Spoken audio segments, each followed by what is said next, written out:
Welcome to Night Radios, where every story is a soft whisper, and every whisper leads you gently into sleep. Let the world fade away just for a while. Tonight, I have a story, just for you. What if the one who lights up the world is never seen at all? Tonight, we're about to follow the footsteps of someone who brought light not with fire, but with presence. And by the end, you just might wonder, have you been a lamplighter all along? Before we begin the story, don't forget to like, share this video, and subscribe to the channel. Your support is what keeps us going and helps us bring more beautiful stories to life. At the very edge of a town that no longer hurried, where sidewalks curled like old paper and porch swings whispered to themselves, there stood a lamppost. It wasn't tall or proud. It leaned slightly to the left, as if tired from standing too long, its paint flaking like the bark of a tree that had seen too many seasons. But every night, just before the stars settled in, someone came to light it. He was not a man people noticed. His back arched gently, not from pain, but from years of quiet leaning into wind, into time, into things that didn't lean back. His coat hung low, brushing the tops of his worn shoes. It used to be navy blue, but now it carried the color of fog. A soft hat rested on his head, the kind with a brim that drooped a little on one side, where the wind had taken a bite. No one really came to this street anymore. The bakery had closed. The shoe shop had become a dusty window of forgotten souls, and the bench outside the post office sat alone, too patient for its own good. But still, every evening, the man lit the lamp, not because someone asked him to, not because anyone even noticed, but because that's what he did. Sometimes, he'd pause after lighting it, letting the warmth from the small flame reflect in his glasses. He wouldn't smile, but there was something in his breath, a kind of quiet that didn't feel empty. "It's just what I do," he once said aloud, though no one was near enough to hear. And what if no one needs the light anymore, he wondered. Well, perhaps the night still does. He never questioned his steps while walking, but sometimes, when he sat alone in the dim light after his job was done, the questions would knock softly on the walls of his thoughts. Not loud, never loud, just enough to echo. What's the point of shining if no one sees? His hands, always gentle, would curl slowly in his lap. He didn't have answers, just habits stitched into muscle memory, and memories stitched into silence. The street never thanked him. The stars didn't blink brighter, but still, each night he lit the lamp. There was something in that act, a kind of soft defiance, like watering a flower no one else believed would bloom, or whispering goodnight to the moon, even if the moon never replied. One evening, just as the sky was shifting from lavender to ink, he lit the lamp once again. The flame caught with a quiet breath, as if it had been waiting. The glass of the lamp shimmered, catching the faintest reflection of his face, lined, soft, and faintly surprised that it still worked. A breeze passed, not cold, not warm, just present. It tousled his coat and carried a dry leaf across the cobblestones. The leaf skipped like a child at dusk, then settled at his feet. He looked down at it, this lone leaf without a tree. Then he looked up at the lamp he'd lit for the 1000th time. Was light still light? He murmured. If it lit nothing, the lamp gave no answer. It just stood there, glowing as it always had, quietly, honestly. The breeze circled once and was gone. Somewhere far off, a cat yawned on a rooftop, and the moon hung low like an old friend peeking over the edge of a dream. He stayed a little longer that night, not because the lamp needed watching, but because the silence was the right kind, not heavy, not hollow, just wide enough to sit in. And as he stood to leave, the lamp behind him flickered once, not out of weakness, but as if nodding. He didn't turn to see it, but he heard it, like a bell rung very softly, like something remembering, like a heart not quite done speaking.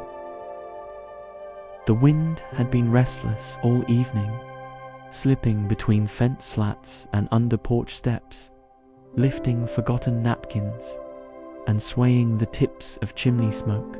It was the sort of wind that didn't mean harm, but didn't quite know where it was going either.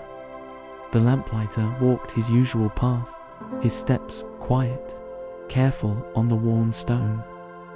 His shoes knew every dip and rise in the sidewalk, just as his hands knew the exact way to tilt the long metal rod he used to reach the lamp's hidden spark. He moved like someone who had done this more times than he could count, and maybe more times than the town had ever noticed.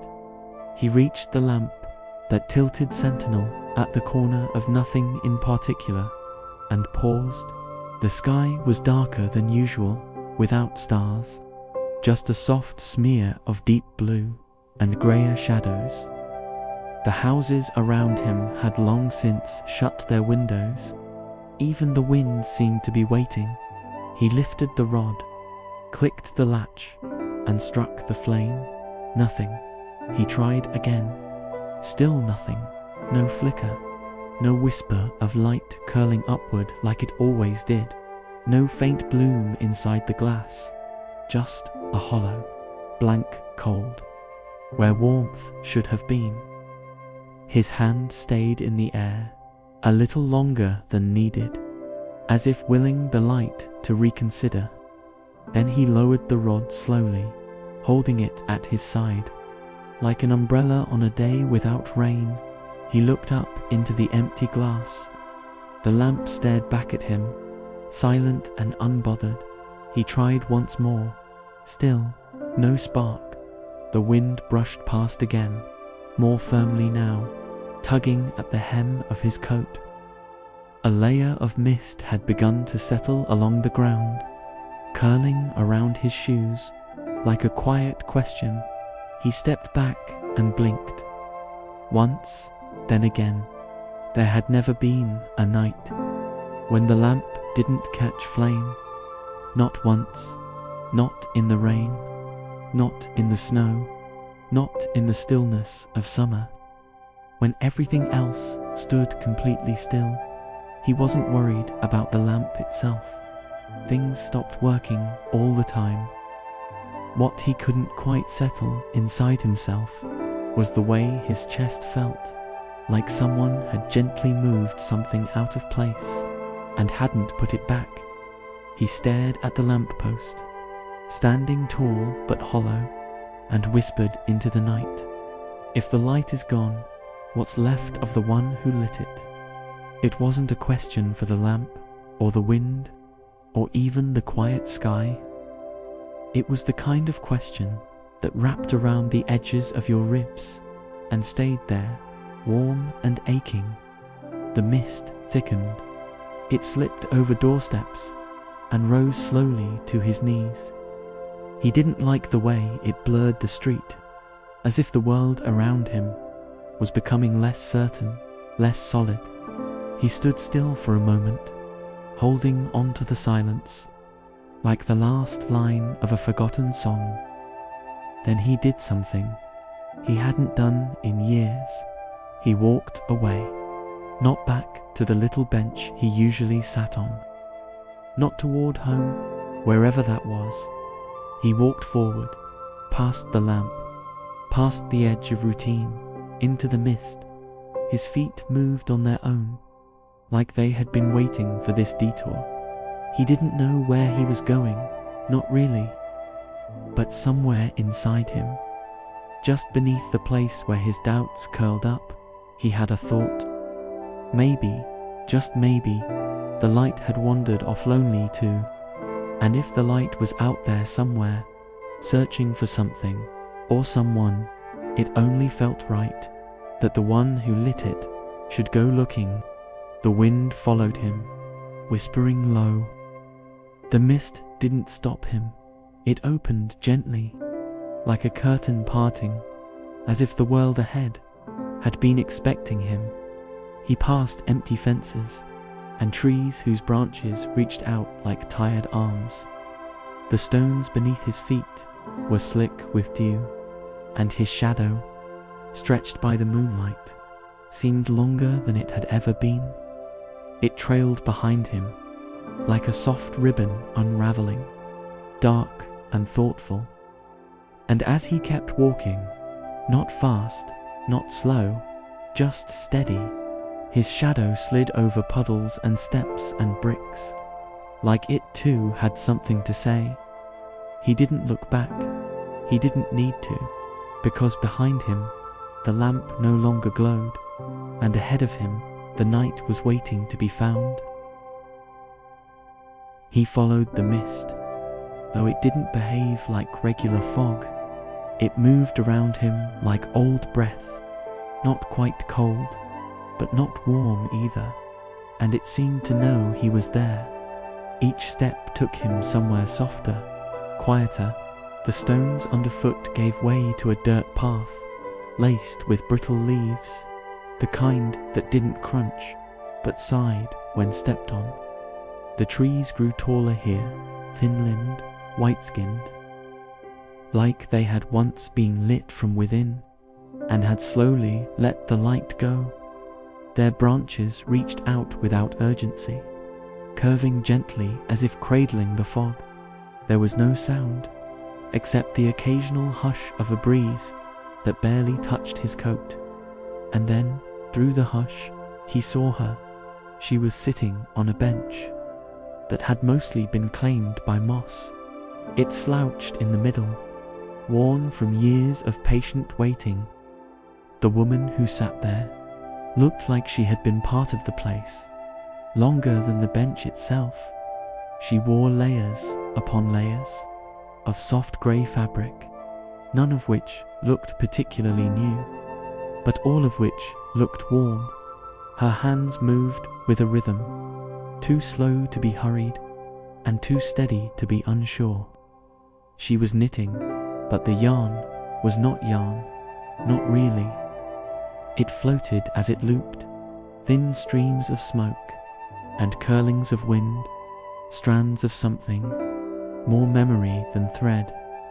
The scarf she made shimmered faintly in places, as if catching bits of forgotten starlight.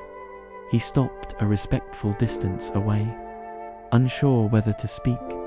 She didn't look up, but her needles paused, and when she did raise her eyes, they were the pale color of morning frost. "I lost my light," he said quietly. "Have you seen it?" She smiled, not in surprise, but in familiarity, as though she had been expecting the question for quite some time. "Dear one," she said, her voice soft like mittens folding, "light does not get lost, it simply rests. Even stars must blink." He lowered his eyes, unsure if that comforted him or unsettled him. There was something about the word rest that didn't quite fit the feeling he carried, the unease, the weight of purpose gone dim. She continued knitting, the click of her needles blending with the rustling leaves. "Everything must quiet now and then," she said. "Trees drop their leaves, winds go still, even the river forgets to move. When ice takes hold," he nodded slowly. "But what if the light never wakes up again?" She paused and looked up at him. Then perhaps it became something else. Light does that. It changes shapes, finds new homes. Sometimes it waits inside us, until we're ready to notice." He looked round the garden that had no edges, only softness. The mist didn't chill him. It felt like a lullaby meant for the trees.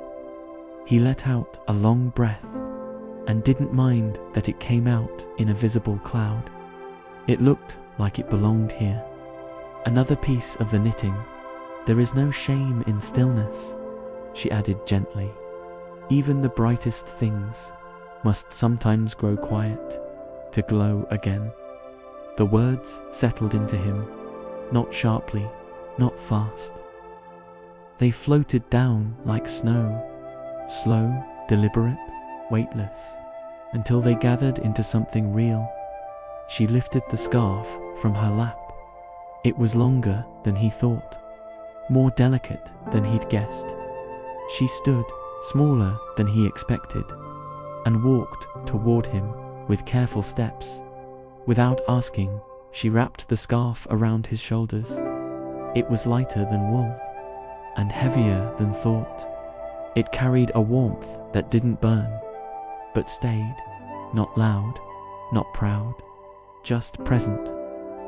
"You may not see the light," she whispered, adjusting the ends over his chest, "but warmth remembers." He didn't know what to say. The scarf didn't make him feel young or new. It made him feel held, and in that moment, that was enough. When he looked up again, the garden seemed quieter still. The trees had stilled. Even the mist had drawn back slightly, giving him a clear path forward. He turned to thank her, but the bench was empty. Only a few strands of smoky yarn hung in the air, twisting gently before vanishing. The scarf around his neck hummed faintly against his chest, like a memory he hadn't yet made. He walked on, not quickly, not slowly. The path welcomed him, and the wind followed behind, quieter now, thoughtful. And though the night was still vast, and the lamplight still gone, there was something new around his shoulders. Not brightness, not flame, but a quiet reminder that maybe light, once given, never truly leaves. The path unraveled into an open field that looked like it hadn't chosen a season yet. The grass was the color of old paper, faded gold in some places, pale silver in others, and the soil beneath it gave a gentle squish, like it couldn't decide whether to freeze or breathe. There were no fences, no signs, just space, wide open and restless. Here, the wind didn't blow in a single direction. It spun, it twirled along the ground, climbed halfway up into the sky, changed its mind, and spun again. It played with dust and dandelion heads, chased its own tail like a puppy with nowhere to be, and every so often it laughed, soft and scattered, like it had remembered a joke halfway through, and forgotten the punchline. The lamplighter stepped carefully into this swirl. His scarf fluttered behind him, the one Mrs. Winter had given him, now faintly threaded with warmth, that hummed near his collarbone. He didn't shield himself from the breeze. Instead, he looked into it, curious, and there, dancing through the tall grasses, like a child avoiding sidewalk cracks, came a figure. Not a man, not quite a boy, but something in between, light as smoke and barefoot. His hair whipped around his face like wild threads of cloud, and over his shoulder hung a faded satchel that rattled faintly with every turn. The lamplighter watched the figure circle once, twice, then stop suddenly, as if surprised to see someone standing still. "You're not spinning," said the figure. The lamplighter smiled. "No, not just yet." The wind-like boy tilted his head. "You must be tired then, or maybe just thoughtful." I suppose I am both, the lamplighter said. And you? I used to carry voices, the figure replied, and whistles, and paper airplanes, and birthday wishes whispered into tree trunks. But now, he paused, spinning once on his heel. Now I don't know where to go, so I just dance. The lamplighter chuckled, not out of mockery, but in the way one smiles at something that feels unexpectedly familiar. You seem lighter than most, he said. I'm wind, the boy replied. That's all I meant to be, but it's hard to be wind when you forget your way. They found a tree in the middle of the field, bare and delicate, its limbs reaching out in quiet question. They sat beneath it, the lamplighter folding his legs, the wind curling himself, like a leaf that hadn't decided whether to fall. I lost my light, the lamplighter said.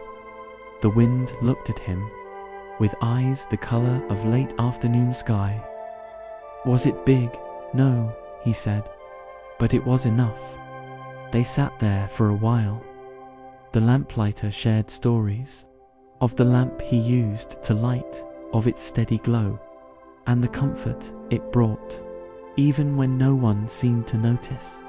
The wind listened, occasionally lifting a blade of grass into the air, just to watch it fall again. Then, suddenly, the wind gasped. Where's your light? I think I remember carrying some of it. I didn't know it was yours.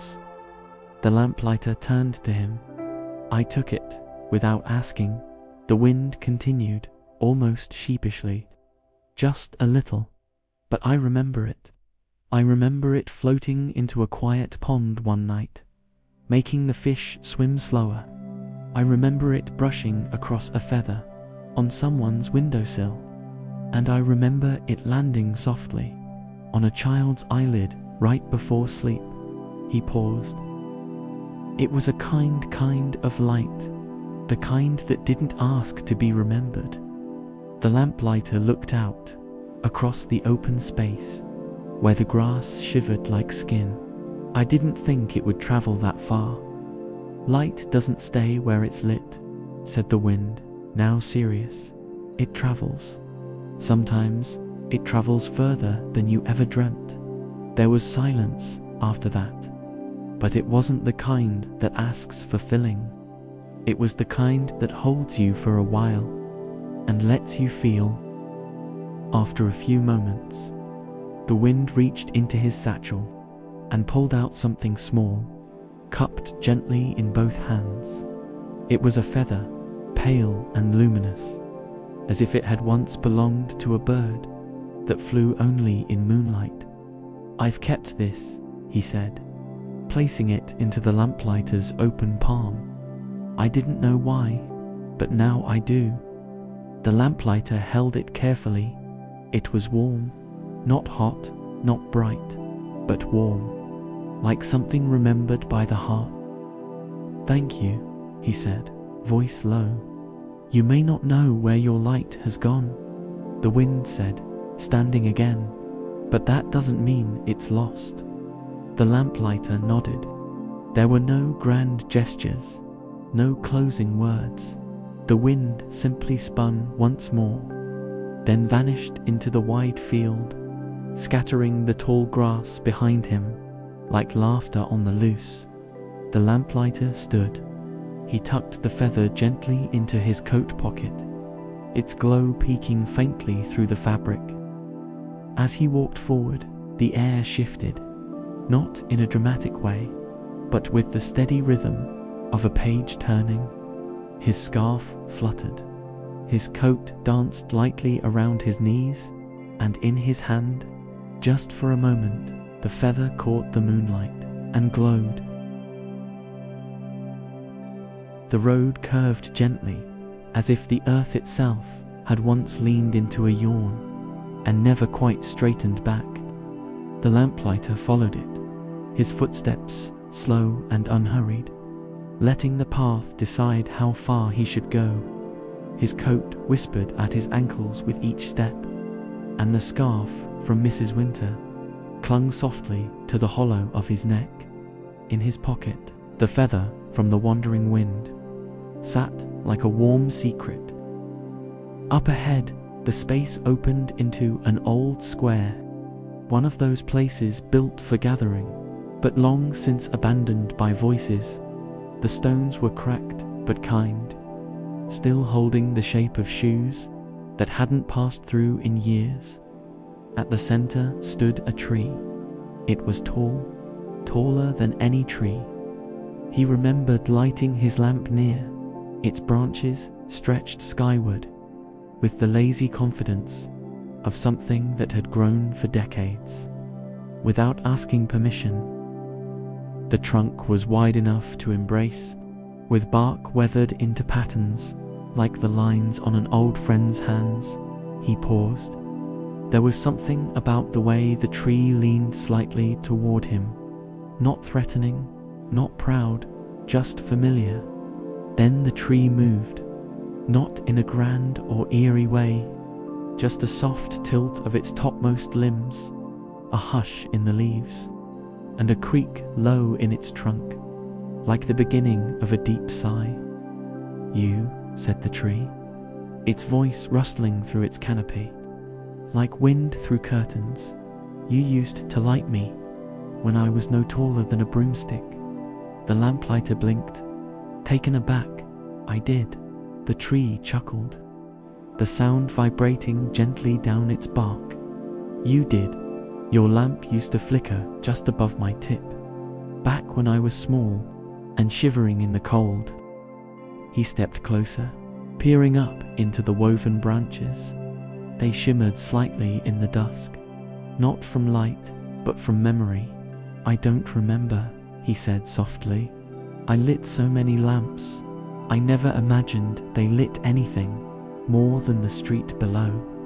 The tree tilted again, and a few golden leaves fluttered loose, drifting down like slow thoughts.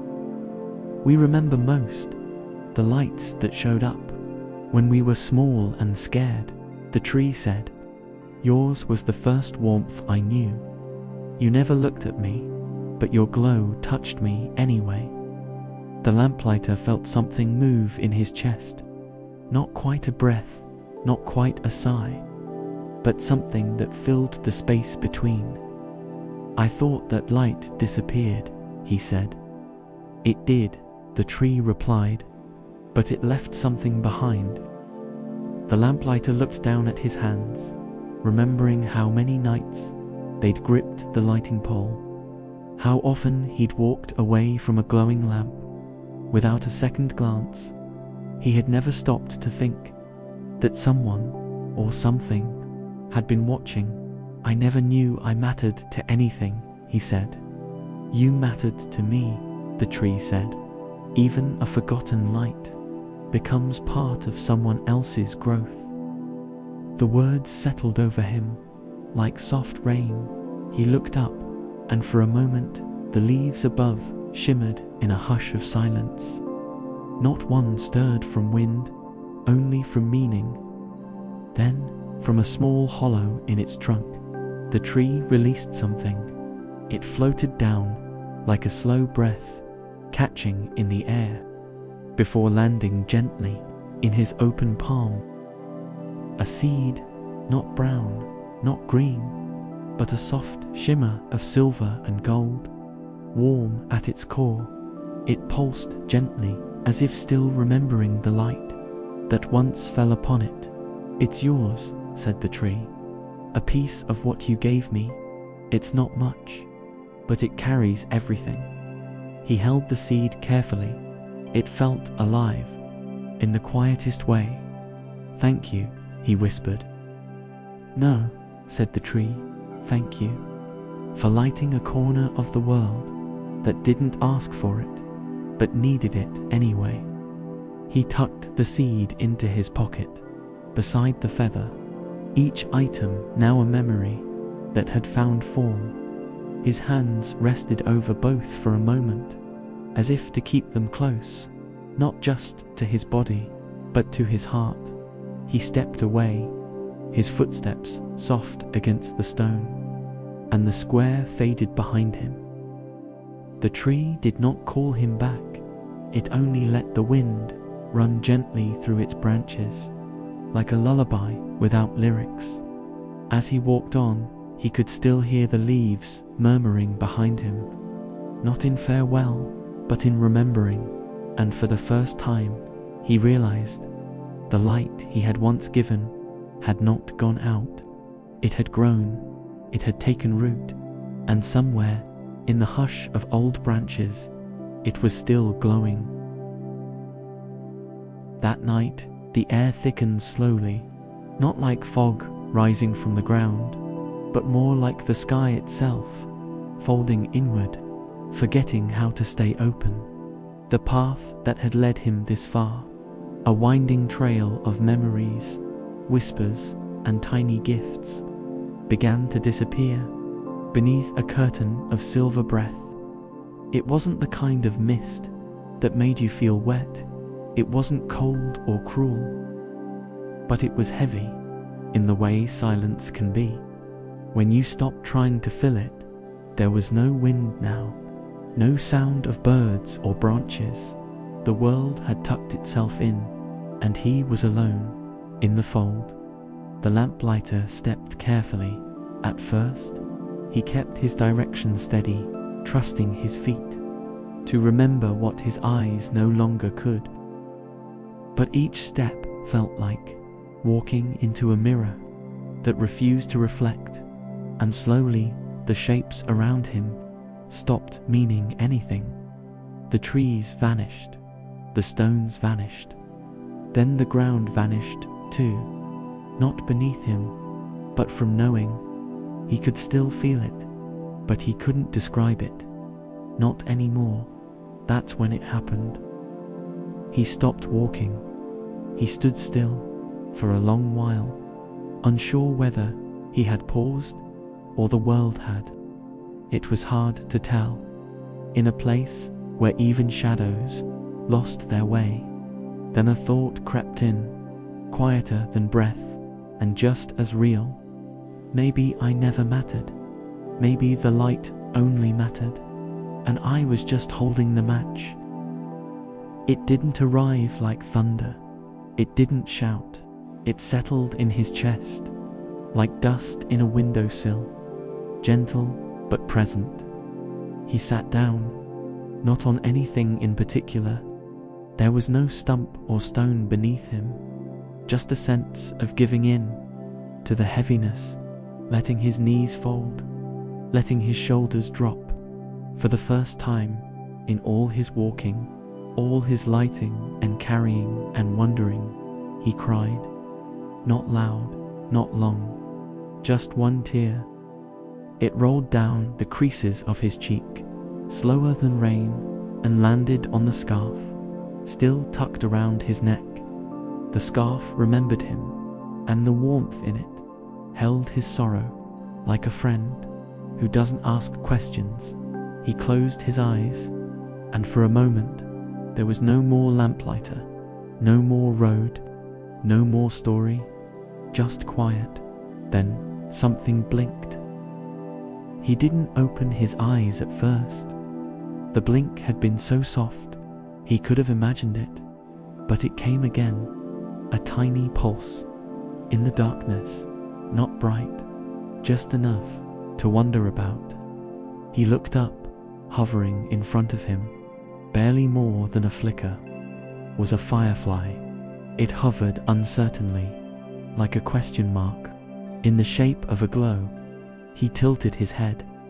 The firefly seemed to notice. I was just a speck, the firefly said. Its voice was small, but certain. But your lamp taught me how to glow.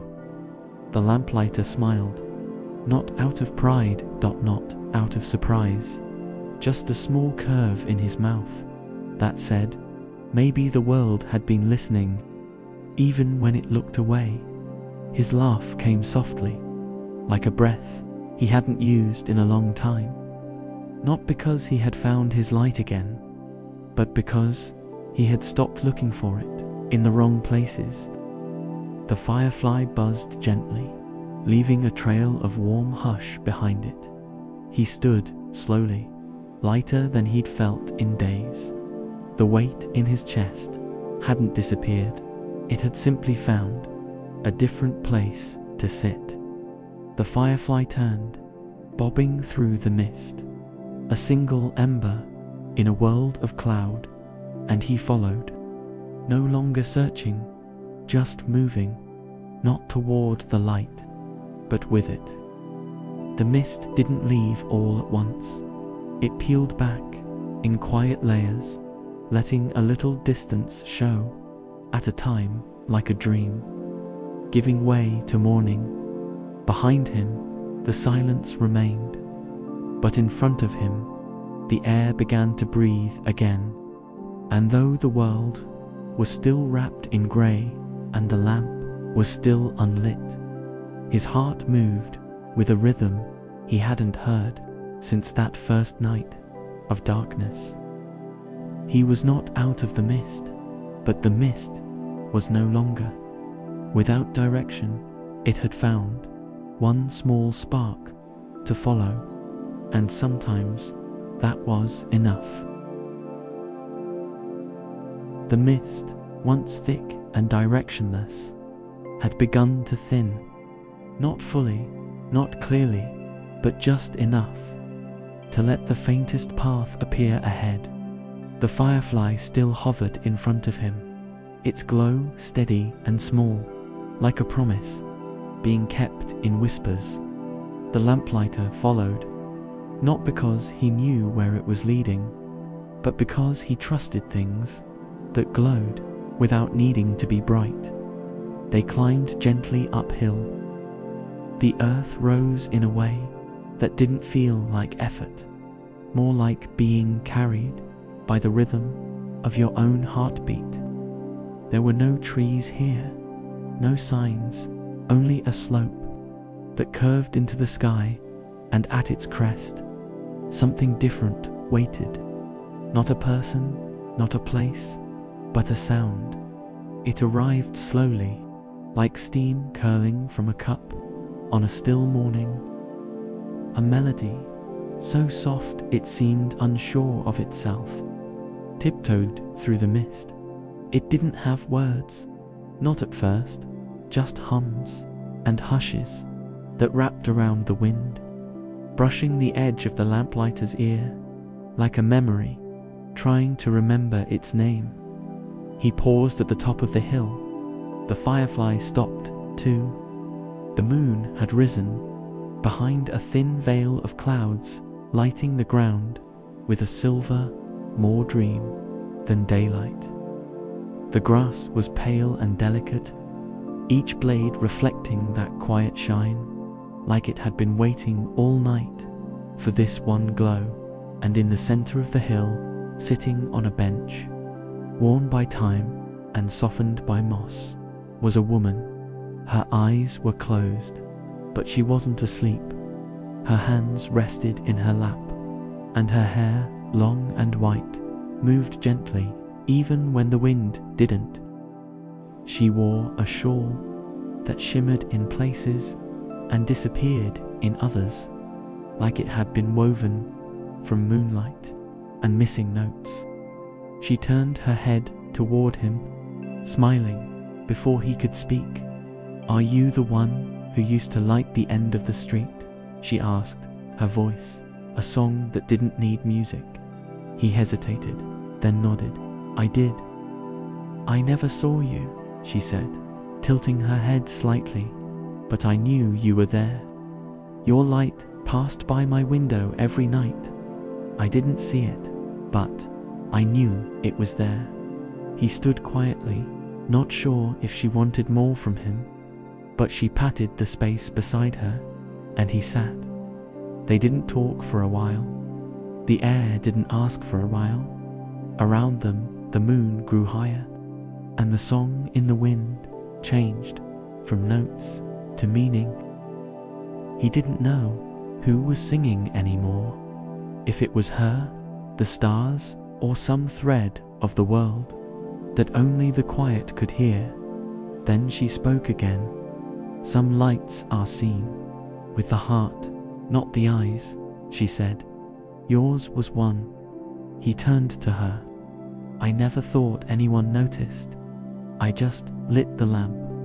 "But you didn't light it for yourself," she said.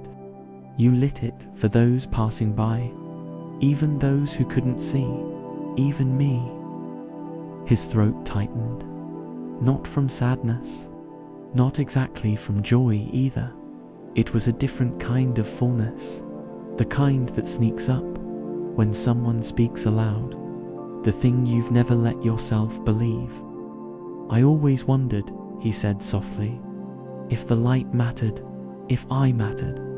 She smiled again, and her hand found his. It wasn't warm or cold, just there. "Light that is unseen is still remembered," she whispered. "Even the moon hums its song, whether anyone is listening or not." He let that settle, and then, for the first time in his long walk, he didn't feel alone in what he'd given. He didn't need thanks. He didn't need fame. What he felt was something simpler and stronger, a quiet understanding that being there, even in silence, had been enough. The song around them grew richer, as if the moon itself had leaned closer to listen. The scarf around his neck, Mrs. Winter's scarf, stitched with mist and memory, began to shimmer gently, as if it too had heard the woman's words and wanted to sing. He looked down.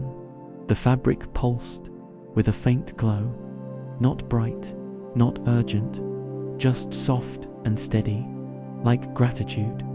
Made visible, he turned to say something, but the woman had leaned back, her eyes still closed, the corners of her mouth curved in peace. She was humming again, low and deep, the same tune that had led him here. He rose slowly, letting the moment fold into his bones, and as he walked down the far side of the hill, the scarf on his shoulders glowed faintly in the moonlight, its threads now holding not just mist and warmth, but a thank you, too quiet to ever be spoken, and too true to ever fade. The road had become soft again, its edges blurred by the hush of night and the hush within him. There were no more signs, no names, no turns to decide, only a steady path that seemed to understand his footsteps better than he did. He came upon a bench. It wasn't planned, it didn't wait, like it expected someone to rest there. It was simply there, nestled beneath a crooked tree whose leaves had already left for the season. The bench looked tired but kindly, like it had been listening to stories. All its life, he sat. The mist had thinned. The moon was full now.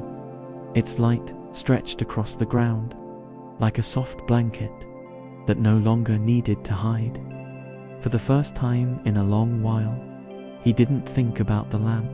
Instead, he reached into the deep folds of his coat.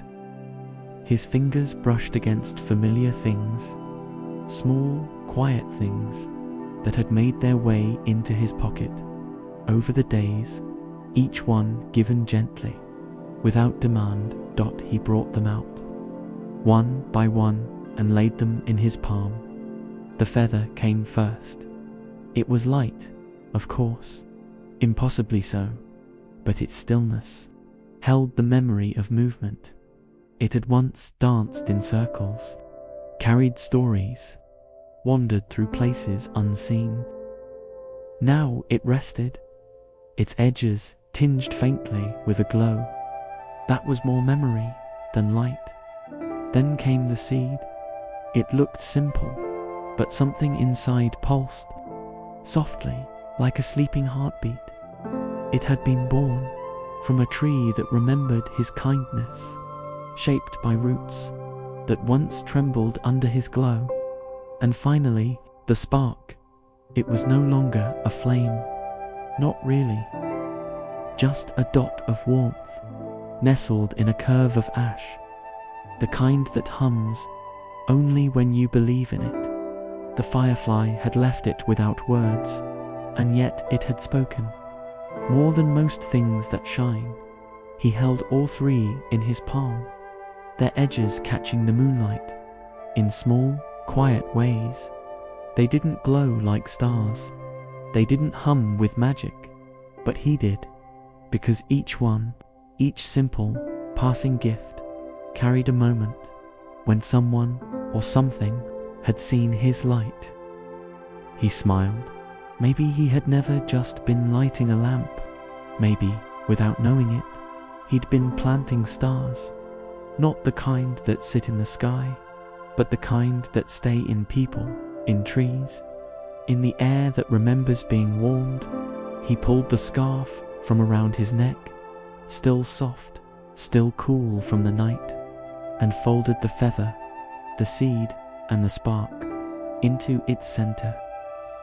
He wrapped them gently, as if tucking in a sleeping child, and held the bundle close to his chest. It didn't shine, but it beat, slowly, quietly, like a light that didn't need to be seen. To be real, his shoulders dropped a little, not in defeat, but in rest, in relief, the kind that comes when you finally stop trying to find what never left you. What you give may seem small, he whispered, but if it's done with care, it lasts longer than the sky. He didn't mean for the words to come out, but they did, and the bench didn't mind. The sky didn't interrupt.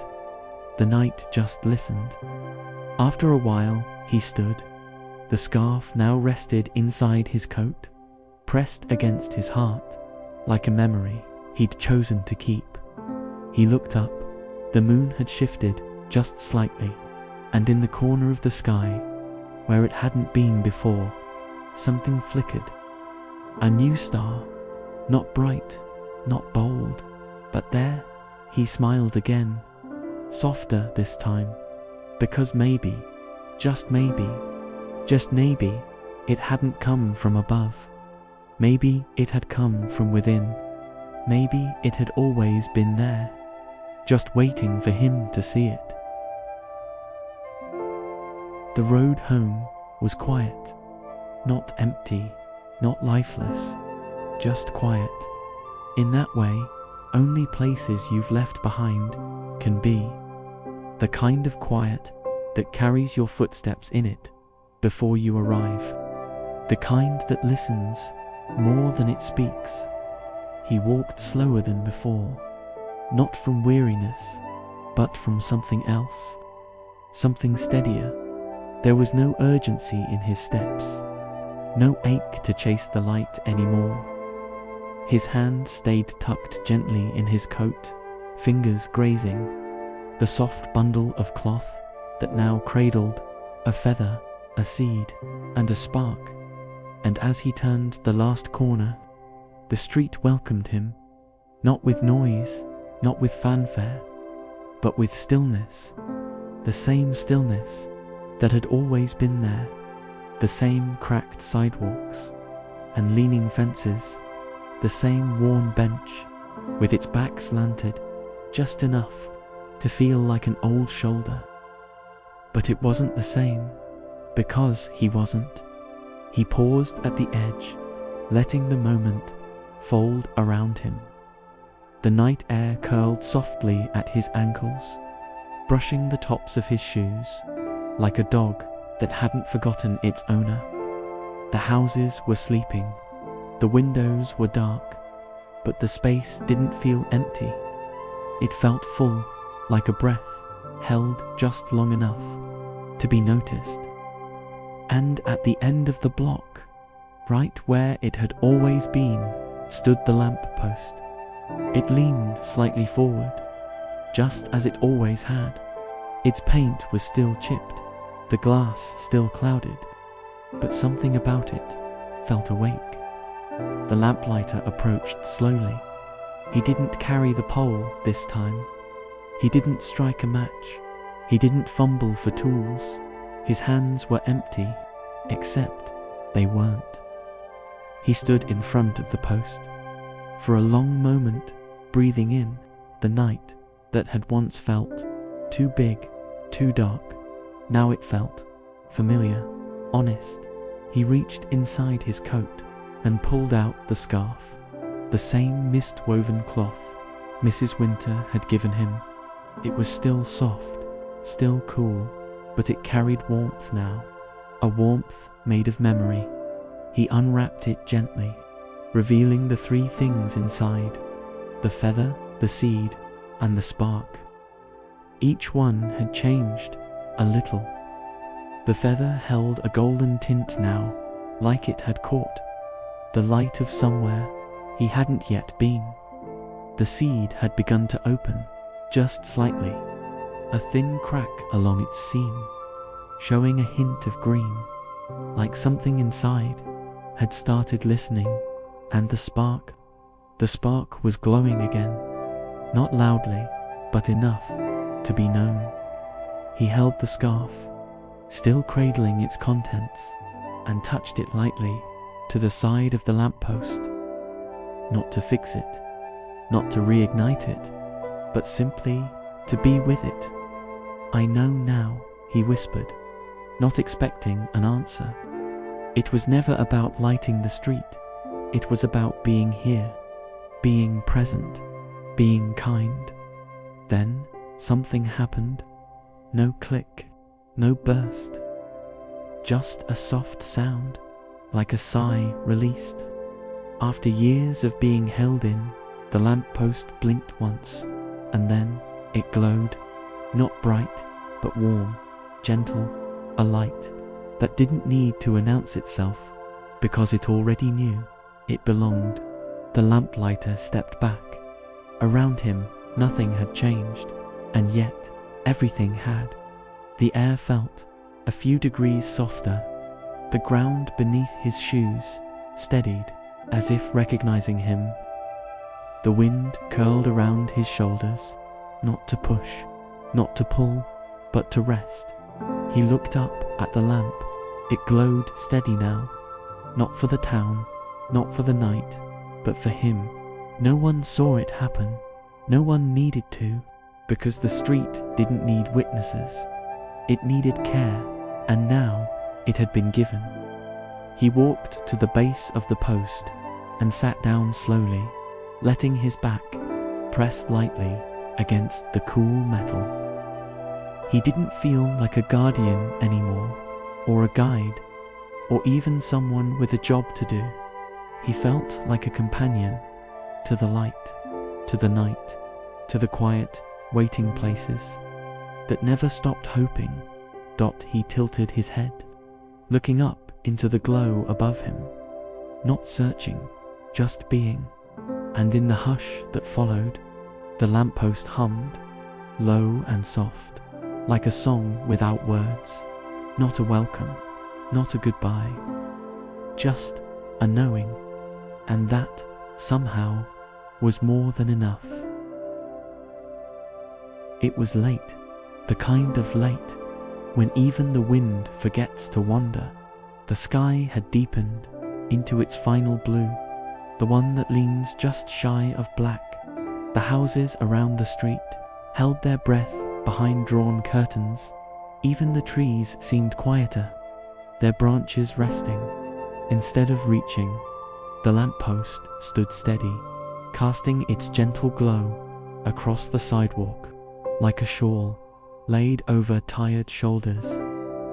It didn't shine brightly. That had never been its purpose. It simply glowed, softly, steadily, like someone who stays awake, just in case they're needed. The lamplighter sat beside it, as he had the night before, and maybe the night before that. His back pressed against the base of the post, his hands resting in his lap. He didn't watch the street. He let it exist in front of him, unmeasured and unguarded. And then, from the far end of the block, there came the sound of small footsteps. Not hurried, not lost, just small. A child, no taller than the postbox he passed, came into view. His shoes tapped lightly against the pavement, and his coat bounced just above his knees. He didn't look around. He didn't hum or fidget. He walked like someone who had somewhere to go, but nowhere urgent to be. The lamplighter didn't move. He watched quietly as the boy reached the pool of light beneath the lamp. The child slowed, then stopped. He looked up. He stood there for a long moment under the glow, his face tilted toward the glass dome above, his eyes wide but calm. And then he smiled, not because someone had told him to, not because he knew who had lit the lamp, not even because something extraordinary had happened. He smiled simply because the light was there, because in the dark something had chosen to stay bright. The lamplighter felt it, something like breath moving through his ribs, a warmth that had nothing to do with flame. He didn't speak. He didn't need to. The light, the smile, the stillness, they all existed together in that single second. A small, perfect moment, tucked into the folds of night. He didn't need to be seen. He didn't need to be known. He just needed to be here, and he was. The child looked up one last time, then lowered his gaze and continued down the street. His steps stayed soft, his pace unhurried. The smile didn't leave his face. The lamplighter leaned his head back against the lamppost, his eyes half closed. He didn't watch the boy disappear. He didn't follow with his gaze. Instead, he listened to the echo of that smile, the one that didn't ask for anything, but somehow gave everything. He felt the scarf around his neck shift slightly in the night breeze. The feather, the seed, and the spark still rested near his chest, but tonight he didn't need to touch them. Their weight was already part of him.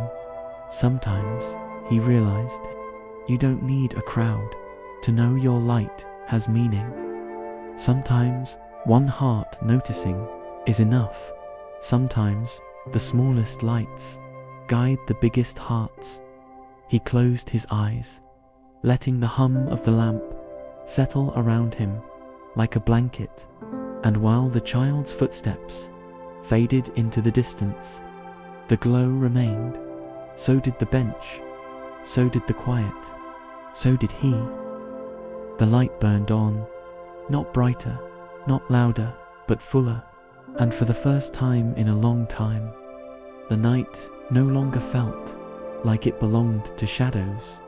It belonged to those who lit it, and those who smiled because of it, and those who stayed, not to be seen, but simply to be. The nights passed gently now. They rolled in, not with urgency, but with ease, like a familiar blanket pulled up over the shoulders of the world. The stars came a little earlier, the air cooled a little slower, and the lamp at the end of the street, his lamp lit itself. No match, no switch, no hand to coax it alive, just light. Each evening, the lamplighter would return to his usual place at the base of the post, not to light, not to fix, just to be. He would sit quietly, hands resting on his knees, coat folded softly beside him, and the mist-woven scarf tied loosely at his neck. The lamp above would begin to glow, gently and without instruction, as if the street itself had remembered how to breathe, and people began to return, not in crowds, not loudly, but little by little, the street became less lonely.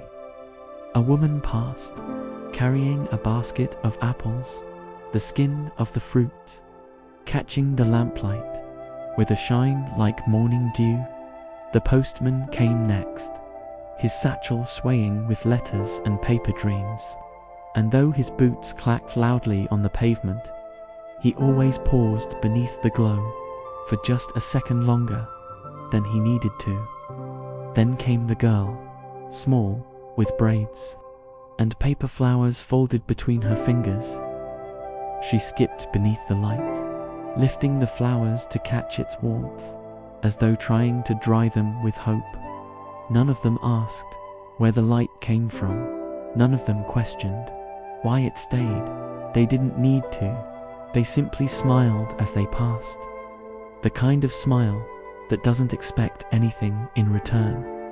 The kind that knows a gift when it receives one, even if it never saw it being wrapped. And he no longer tried to explain his place there. He didn't need to light the lamp. He didn't even need to be the reason it lit. He had become something quieter, deeper, a part of the space between glow and gratitude. The light had outgrown the lamplighter, but the lamplighter had grown too. He began to speak less, even to himself. He listened more to the rustle of coats brushing stone, to the rhythm of footfalls, to the hush of evening settling into its corners. He noticed how the air felt different depending on who passed through it, and when no one was there, he would sometimes place his palm gently on the post, just once, just briefly, as though saying good night to a dear old friend who no longer needed watching. Then, one morning, something changed. The sun rose, stretching golden threads across the rooftops. The wind lifted gently, playful, tugging at the corners of windows and teasing curtains into dances. The lamp still glowed, the same soft, steady way it had for many nights now, but the lamplighter's spot was empty. No coat, no shoes, no scarf, only the bench, still warm from the memory of his sitting there. People passed by, as they always had. Some slowed, some looked twice, but no one cried out, no one shouted. Instead, silence arrived with grace. The tall tree nearby tilted its branches ever so slightly, letting a few leaves fall, not in mourning, but in motion, like a gentle bow. The wind moved slowly down the street, brushing against doorsteps and windows, wrapping the base of the lamppost in a curl of thanks, too quiet for words. And somewhere in the folds of morning, the light stayed on. It didn't flicker, it didn't fade, it just stayed. Because sometimes presence becomes legacy, and sometimes, even after someone leaves, the glow they gave the world learns how to remain. Somewhere just beyond the hush of wind and the hush of night, where the covers have been pulled up close and the world has finally let go of the day, a voice begins to speak, not loud, not urgent, just soft enough to find you, just warm enough to stay. Maybe you're like him, maybe you're the one who lights things quietly. Maybe you've gone through the whole day, giving little sparks away, smiles that no one thanked you for, small kindnesses no one noticed, gentle moments where you held the world just a little softer than it expected. And maybe, just maybe, someone smiled today because you were there. You may not know it, you may never be told, but that doesn't make it any less true. even when you are unseen, even when you feel small, even when the world forgets to say thank you. You are still light, even if your glow is a quiet one, even if your flame flickers now and then, even if all you did today was keep going, that too is light.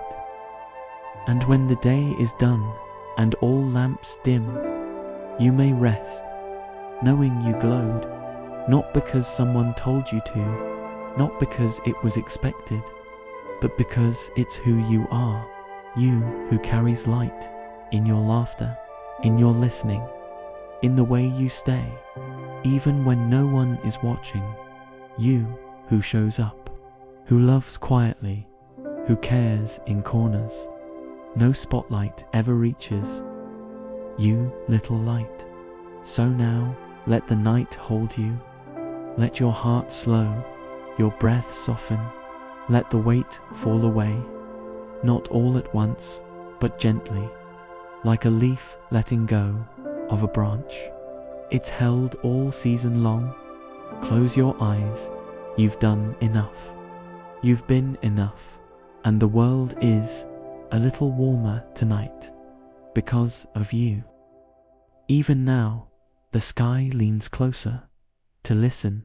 Even now, the stars gather at your window, not to guide you, but to keep you company. Even now, the softest glow you carry rests on someone else's dreams. And now, sleep, little light, for even stars must dream. Sometimes we think light has to be loud, bright, blazing, impossible to miss. But maybe the kind of light that lasts is the kind that simply stays. So tell us, have you ever lit someone's way without even knowing it? Let us know in the comments. And if this story touched something quiet in you, don't forget to subscribe to Night Radios, because some stories aren't just meant to be told, they're meant to be felt, and we'll be here every night, waiting to whisper the next one